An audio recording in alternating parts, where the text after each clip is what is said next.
sommaire de ce 13h, la Côte d'Ivoire a désormais un Parlement des jeunes. Il a été mis sur pied en marge de la 23e session régionale Afrique de l'Assemblée parlementaire de la francophonie. Les jeunes vont pouvoir faire l'apprentissage des pratiques démocratiques. La marine ivoirienne s'offre un nouveau patrouilleur. Elle va gagner en efficacité, notamment en renforçant sa capacité de réaction et aussi en veillant à la sécurité de sa façade.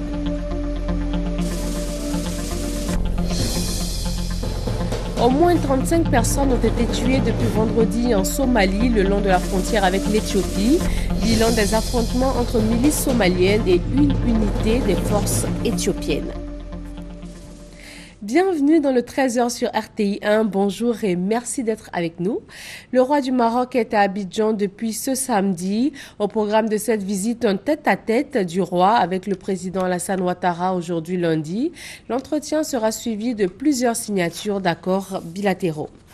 Le deuxième symposium franco-ivoirien de cancérologie s'est tenu ce week-end ici à Abidjan. C'est un rendez-vous destiné à raffermir la collaboration avec les partenaires de la Côte d'Ivoire et de l'Afrique pour le renforcement de la lutte contre le cancer. Hervé Blé.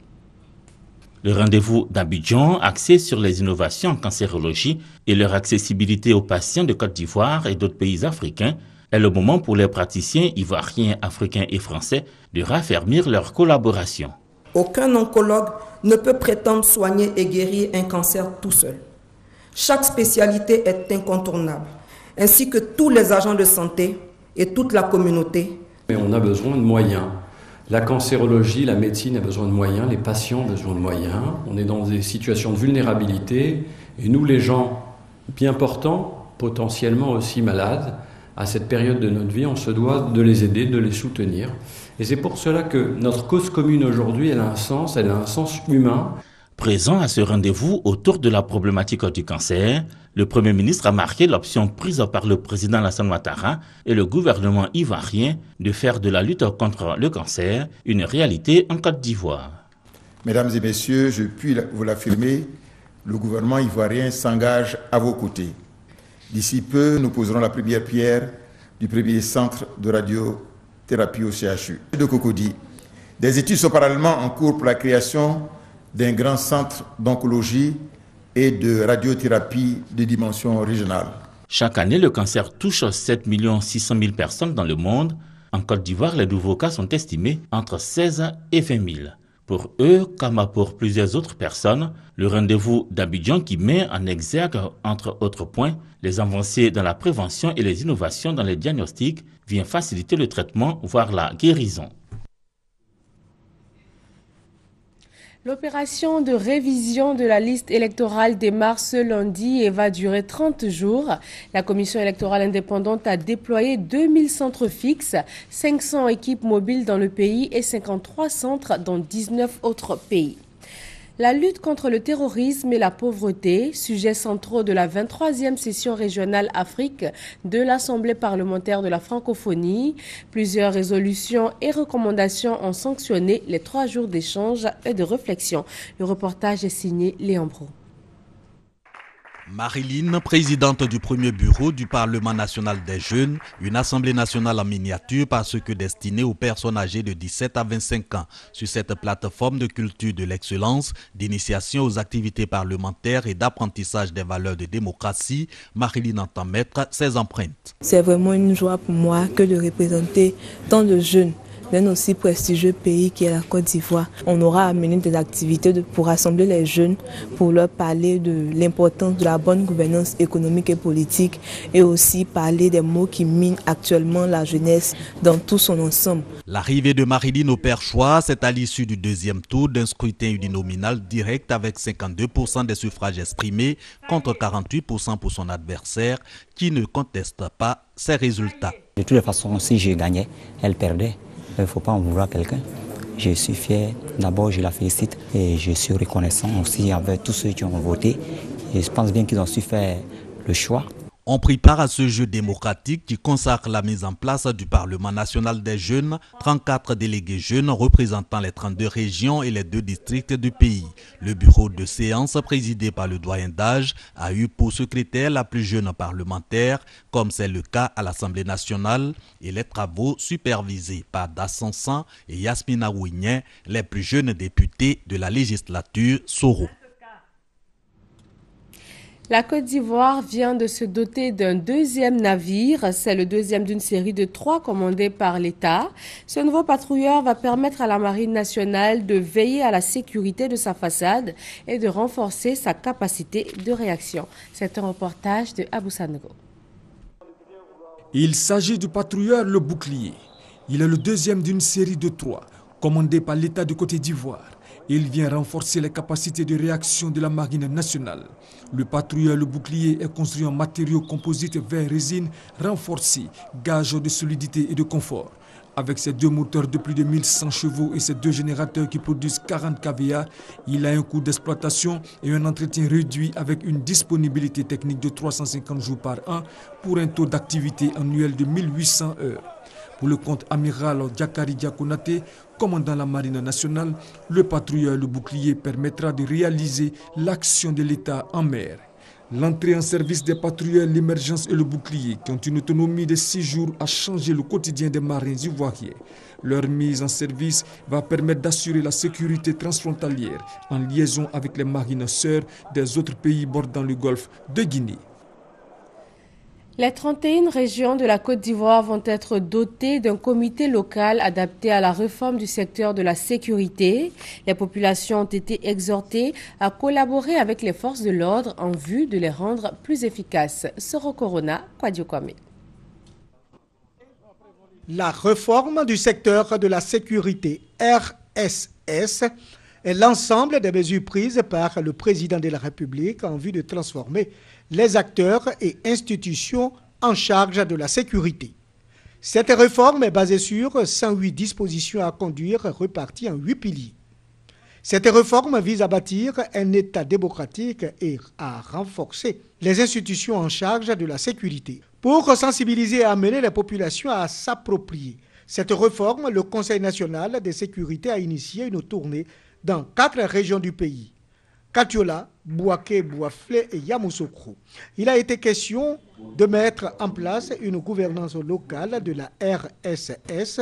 Mettre en place un système de collaboration entre les forces de défense et la population. À la base, il y a un système de remontée d'informations qui doit être mis en place. Par exemple, quand on vous demande de doter les commissariats de moyens suffisants, c'est chaque région qui connaît ses besoins. Donc au niveau des régions, il y aura une déclinaison locale des réformes qui ont été arrêtées au niveau national.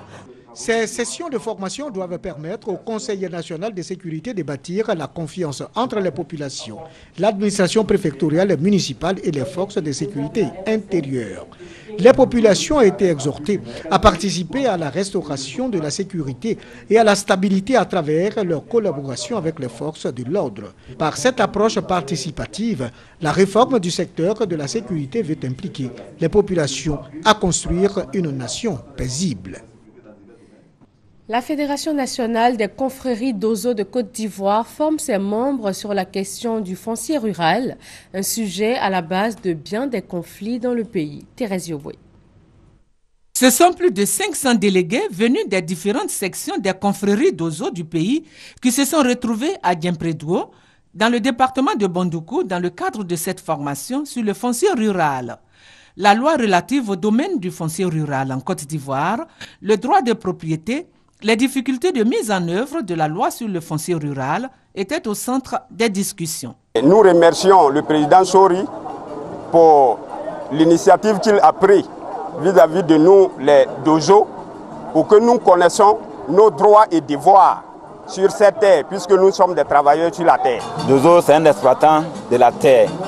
Donc il faut connaître nos droits avant d'exploiter sur la terre ivoirienne.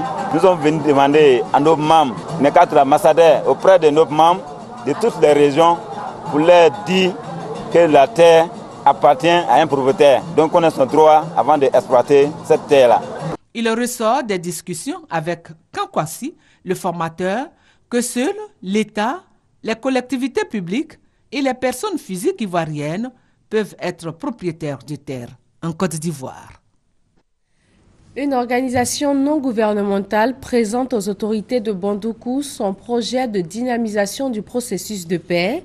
Il est financé par l'Union européenne et permet aux populations un meilleur développement économique. Thérèse Yoboué.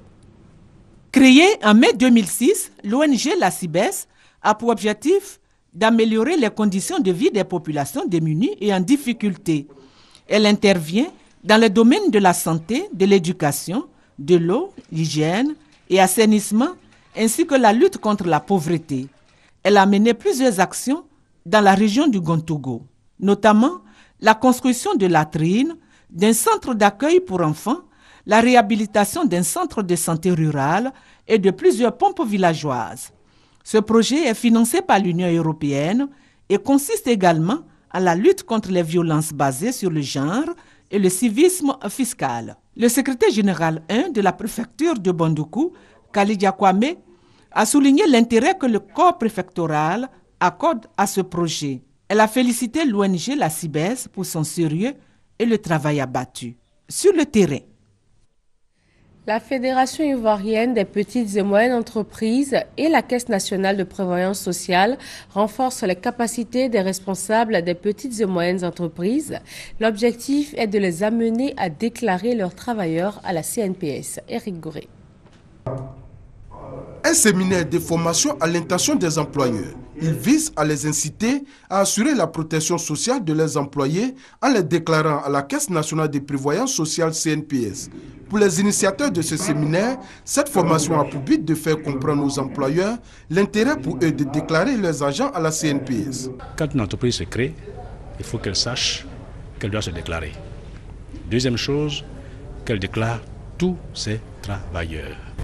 Troisième chose, que l'entreprise cotise effectivement, verse effectivement les cotisations à la CNPS. Quatrième chose, qu'elle produise ce qu'on appelle la DISA, qui est la déclaration individuelle des salaires annuels. Et puis, cinquième chose, qu'elle communique toute information relative à la vie de l'entreprise. Le message est bien perçu par les participants. Ils entendent mettre en pratique les recommandations des formateurs. On a donné les conseils, quel est l'état des lieux, pourquoi il faut assurer et quelles dispositions il faut prendre, parce qu'aujourd'hui la CNPS a beaucoup d'outils pour identifier ceux qui ne sont pas en règle, donc il faut être en règle, parce qu'ils ont dit un mot qui a fait sourire tout le monde. Si tu ne déclares pas l'employé, l'employé doit te déclarer. En Côte d'Ivoire, moins de 10% d'entreprises déclarent leurs employés à la CNPS, ce qui n'est pas fait pour aider le travailleur qui, une fois à la retraite ou malade, a du mal à joindre les deux bouts. La municipalité de Touba, ville de l'ouest de la Côte d'Ivoire, fait des dons aux personnes handicapées. Le premier adjoint au maire, Adama Doumbia, a remis ses dons d'une valeur de 2 millions de francs CFA à la présidente des handicapés du Bafing. Massondier Fadigué a dit toute la gratitude de son organisation face à ce geste et promis d'en faire bon usage. Les procédures en vigueur depuis l'extraction du diamant jusqu'à sa vente, consignées dans le processus de Kimberley, font l'objet de l'édition d'un nouveau guide. Ce guide pratique a été présenté aux acteurs du secteur. Thomas Guessambi. Le respect du processus international dans la production du diamant part de l'acquisition du permis de recherche à la vente en passant par l'extraction de la pierre précieuse. Ce processus appelé processus de Kimberley est désormais disponible dans un guide pratique. Le manuel a été présenté aux acteurs du secteur ivoirien à Séguéla en vue de son appropriation. Nous avons convié à cet atelier les autorités préfectorales, les forces de sécurité, les bureaux d'achat, les sociétés coopératives, pour qu'ensemble nous nous approprions les instruments de vulgarisation de ce guide-là. À côté de la présentation du guide faite par Fatoumata Tess, secrétaire permanent du processus de Kimberley en Côte d'Ivoire, cette rencontre de Séguéla s'est voulu une session de formation sur l'application du système de certification du processus de Kimberley. Toutes les coopératives sont satisfaites et ont adhéré à l'idée désormais de se mettre en règle pour travailler selon la loi et en conformité avec le code minier. Plusieurs autres communications relatives aux résultats de l'enquête sur le processus auprès des artisans miniers ont aussi été au menu. Classée 5e au niveau de la sous-région avec une production de moins de 50 000 carats, la Côte d'Ivoire, par le respect du processus de Kimberley, pourrait occuper un rang beaucoup plus honorable encore dans les années à venir.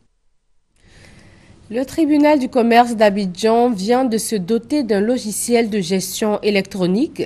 Il prend en compte les procédures judiciaires, le crédit immobilier et le registre de commerce. Marina Atta, Adama Koné. Fini les longues files d'attente au tribunal de commerce d'Abidjan. Cette institution vient de se doter d'un logiciel électronique dénommé e-Tribcom. Ce logiciel va permettre à la structure de traiter plus rapidement les requêtes des usagers. C'est un logiciel qui va permettre d'améliorer la performance de notre tribunal, puisque tout maintenant va se faire de façon électronique. La gestion des procédures que nous avons, l'établissement des statistiques, mais aussi, chose très importante, le registre de commerce et de crédit immobilier.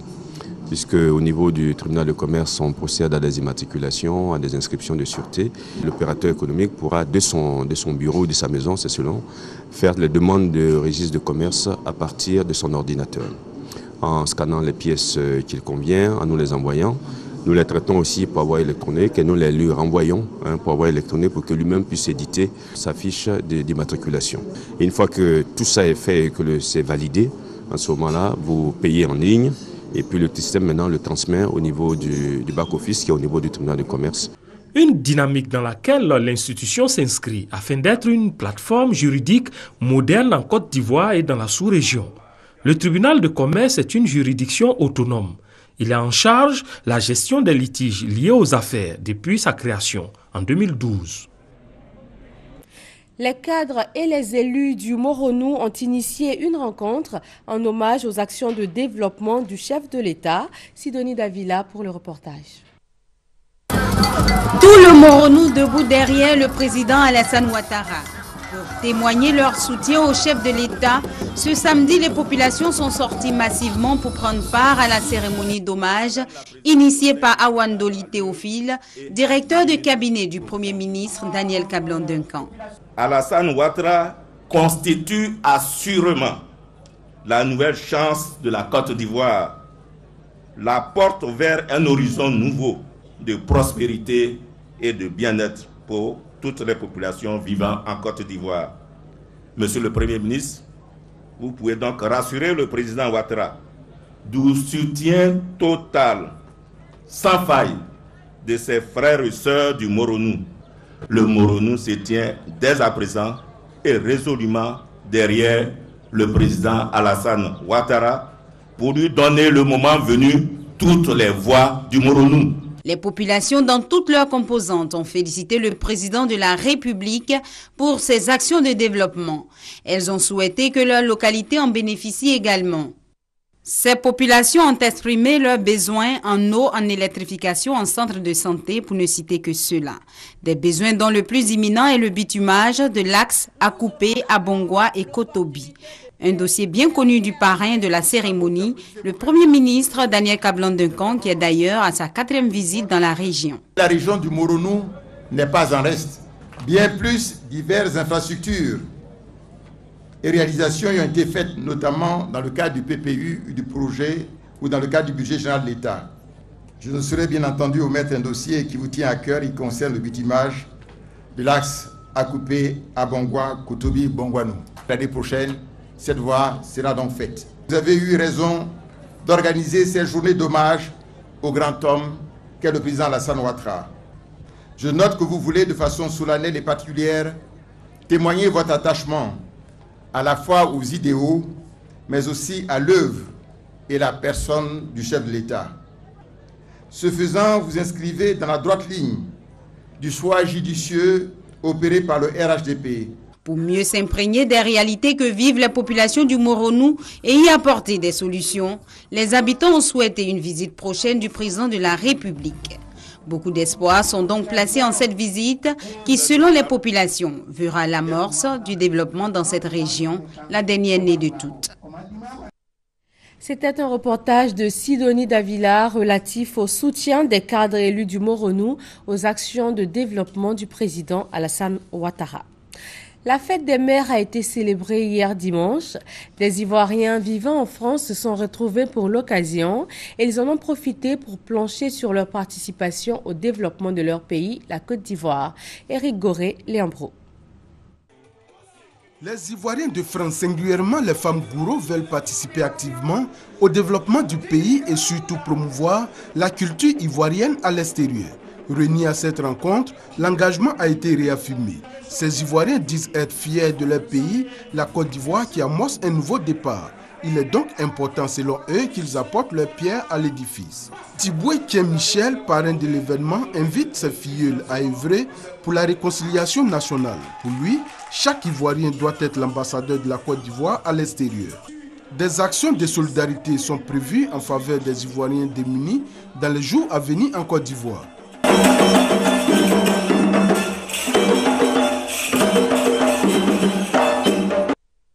Direction l'ouest de la Côte d'Ivoire pour les fêtes des mamans de Oumé. La municipalité a tenu à marquer cette date d'une pierre blanche. Les maires de la commune ont reçu des présents et partagé un moment de joie et de bonheur. Le reportage de Ouattara Amadou est commenté par Kwadio Kwame. Ce sont environ 200 femmes de la commune d'Oumé qui ont été honorées à l'occasion de la célébration de la fête des mères. La municipalité d'Oumé a apporté assistance aux nouvelles nourrices de la maternité de cette localité. Des mères heureuses de recevoir la visite du premier magistrat de la commune. Au foyer polyvalent, 600 femmes issues de toutes les couches socio-professionnelles ont été conviées à célébrer ces instants dans une bonne ambiance. Prestations d'artistes, remises de présents aux mères ont ponctué cette journée commémorative. Les pensionnaires de la maison d'arrêt et de correction d'Oumé n'ont pas été oubliés. En guise de solidarité, ils ont aussi reçu des kits de toilettes. La Direction générale du budget et des finances célèbre également ces mamans. Une grande fête a été donnée à leur intention. Les images de ces instants de bonheur avec Arnaud Boui et Abou Sanogo. L'union fait la force, dit l'adage. Les maires de la direction de la solde forte de cette réalité sont organisés en association dénommée les Sœurs Unies. C'est cet ensemble qui a décidé d'organiser des festivités marquant la fête des mères édition 2015, une sorte d'hommage des mères aux mères. Au travail, nous formons une famille et nos devancières représentent nos mères.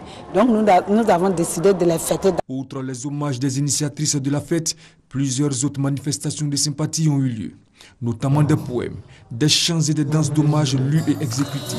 Par ailleurs, les hommes étaient de la fête pour magnifier la mère, socle de la famille, la femme qui engendre, qui porte, qui berce, qui console, qui endure, mais aussi la mère dans l'entreprise. Nos femmes à la direction de la solde ont toujours été les pionniers de tous les combats que nous avons menés.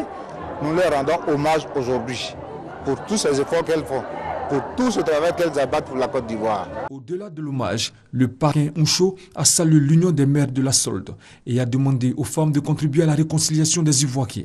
Dans leur volonté de magnifier la mère, les Sœurs Unies ont présenté un défilé des femmes vêtues selon la tradition de plusieurs régions du pays.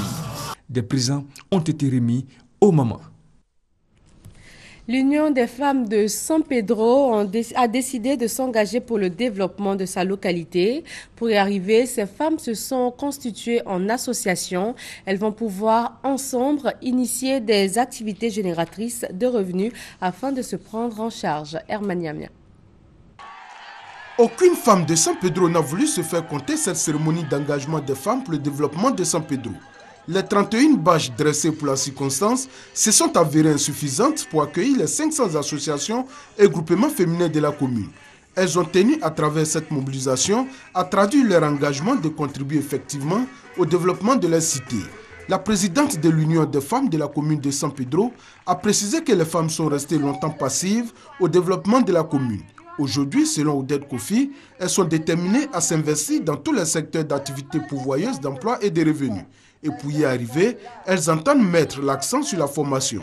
Cette cérémonie a été aussi l'occasion pour les femmes de rendre un hommage au premier magistrat de la commune pour ses actions en faveur du développement de la commune. Selon les femmes, le maire Nabo Clément a toujours soutenu les projets de développement qui lui sont présentés.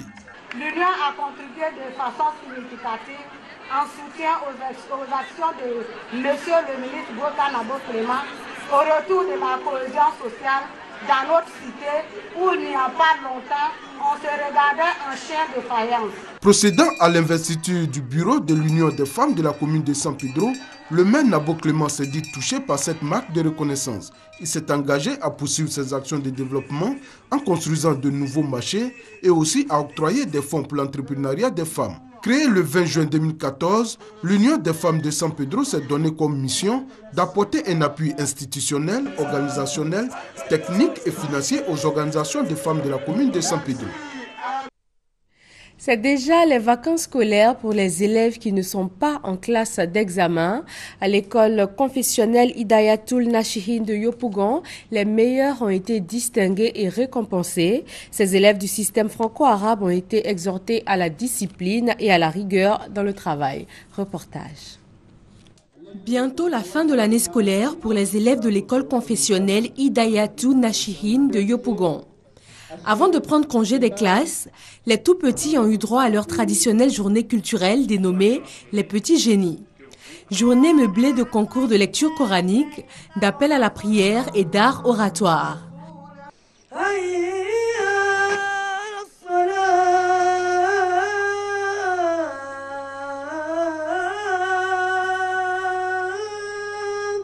Fait majeur pour cette édition 2015, le soutien apporté par l'ONG Al-Khadamat à cette journée culturelle.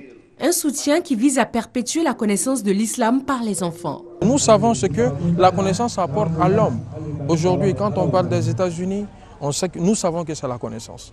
Quand on parle des pays développés, c'est la connaissance. Quand le président parle d'un pays émergent à l'horizon 2020, nous savons que ça ne peut pas se faire sans la connaissance. Voilà pourquoi nous aussi, notre cheval de bataille, c'est la connaissance, parce que c'est une sorte d'adoration, pour ne pas dire que c'est la première adoration en islam. Les vainqueurs de ces différents concours ont reçu de nombreux lots.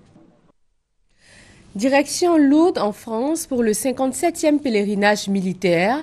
La délégation ivoirienne en a profité pour visiter d'autres sites religieux. Envoyé spécial à Lourdes, Grace Kando. La grotte de Massabielle de Lourdes était le lieu où Sainte Bernadette Soubirous allait chercher du bois.